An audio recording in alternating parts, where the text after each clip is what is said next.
অনেকেই অনেক সময় বলে থাকো আপু তোমার ব্লগগুলো অনেক ভালো লাগে, আর এখন যদি আমি তোমাদেরকে জানাই এটাই আমার শেষ ব্লগ বা আমি আর কোনো ব্লগ আপলোড দিব না, তাহলে কি তোমরা মন খারাপ করবে? মন খারাপ করার কিছুই নেই। আজকের ব্লগটা হতে যাচ্ছে অনেক ইন্টারেস্টিং। তোমরা যদি জানতে চাও কেন আমি ব্লগ করা ছেড়ে দিব, তাহলে অবশ্যই ভিডিওটা শেষ পর্যন্ত দেখো। হ্যালো এভরিওয়ান, আসসালামু আলাইকুম। সকালবেলা ঘুম থেকে উঠে কফি খাচ্ছিলাম, আর এমন সময় ডেলিভারি ম্যান আমাকে কল দিয়ে দেয়, কারণ আমার একটা পার্সেল এসেছে। তোমরা কি একটা বিষয় খেয়াল করেছো, ইদানিং কিন্তু আমার পার্সেলগুলো সকাল সকাল আসতেছে। আগে কিন্তু বিকেলেও পার্সেল আসতো। এই পার্সেলটার জন্য আমি অনেকদিন ধরেই ওয়েট করেছিলাম, কারণ এই পার্সেলের ভিতর আছে আমার সবচেয়ে পছন্দের জিনিস। আমার তো মনে হয় এই জিনিসগুলো প্রতিটা মেয়েরই পছন্দ। ভাইয়ারা যদি তার গার্লফ্রেন্ড এবং ওয়াইফকে খুশি করতে চান, তাহলে এই জিনিসগুলো অবশ্যই গিফট করতে পারেন। এখন হয়তো আপনারা ভাবছেন যে এই প্রোডাক্টগুলো কোথায় পাওয়া যাবে, সেটাও বলে দিচ্ছি। কমেন্টে এসে ঝড় তোলার কিছুই হয়নি। এই চুড়িগুলো আমি নিয়েছিলাম আশাস পেজ থেকে। এই পেজে কিন্তু হ্যান্ডমেড চুড়ি এবং জুয়েলারিও পাওয়া যায়। আর এই দেখো কি সুন্দর করে আমাকে একটা লেটারও পাঠানো হয়েছে।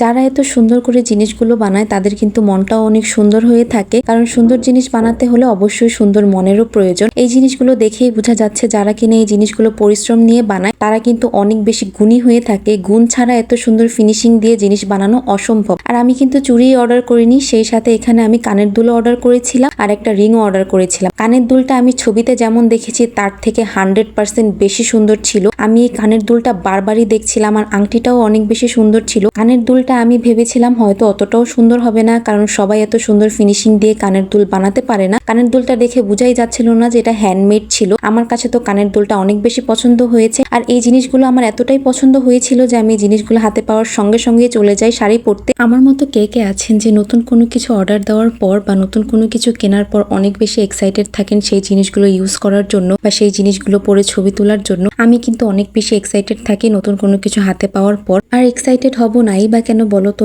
এত সুন্দর জুয়েলারি হাতে পাওয়ার পর প্রতিটা মেয়েই এক্সাইটেড হয়ে যাবে। আমার সাথে এমনও ঘটনা ঘটেছিল যে আমি প্রোডাক্ট অর্ডার করার পর ছবিতে যেমন দেখেছি ঠিক তেমন প্রোডাক্ট পাইনি। আগে কিন্তু অনলাইনে অনেক প্রতারক চক্র ছিল, তারা ছবিতে দেখাতো একরকম কিন্তু প্রোডাক্ট পাঠাতো অন্যরকম। আর এই কারণে কিন্তু অনলাইন শপিং থেকে মানুষ অনেক সরে গিয়েছে। তবে আপনারা যদি এত সুন্দর সুন্দর চুড়ি, আংটি এবং কানের দুল কিনতে চান হ্যান্ডমেড, তাহলে আশাস পেজ থেকে কিনতে পারেন। এই পেজটা অনেক বেশি বিশ্বস্ত আর অনেক সুন্দর ফিনিশিং দিয়ে হ্যান্ডমেড জিনিসগুলো বানায়। আরেকটা জিনিস কি, হ্যান্ডমেড জিনিস কিন্তু সবাই এফোর্ড করতে পারে না। আর এই কথাটার মানে কিন্তু এটা না যে হ্যান্ডমেড জিনিস বাজেট ফ্রেন্ডলি হয় না। হ্যান্ডমেড জিনিস বাজেট ফ্রেন্ডলিও হয়ে থাকে এবং কোয়ালিটি ফুলও হয়ে থাকে, কিন্তু সবাই এটা এফোর্ড করতে পারে না, কারণ সবার মন মানসিকতা এত ভালো না। কারণ অনেকেই বুঝতে পারে না ফ্যাক্টরিতে তৈরি একটি জিনিস এবং রাত জেগে একটা মানুষের ভালোবাসার পরিশ্রম দিয়ে তৈরি একটি জিনিসের মধ্যে অনেক পার্থক্য থাকে। হ্যান্ডমেড জিনিসের মধ্যে থাকে ভালোবাসা আর একটা মানুষের রাত জেগে থাকা পরিশ্রম। আমার এই কথাগুলো অনেকেরই গায়ে লাগতে পারে বা অনেকের কাছেই খারাপ লাগতে পারে, কিন্তু এই কথাগুলো বলার কারণ হলো আমি অনেক স্মল বিজনেস ওনারকেই দেখেছি এত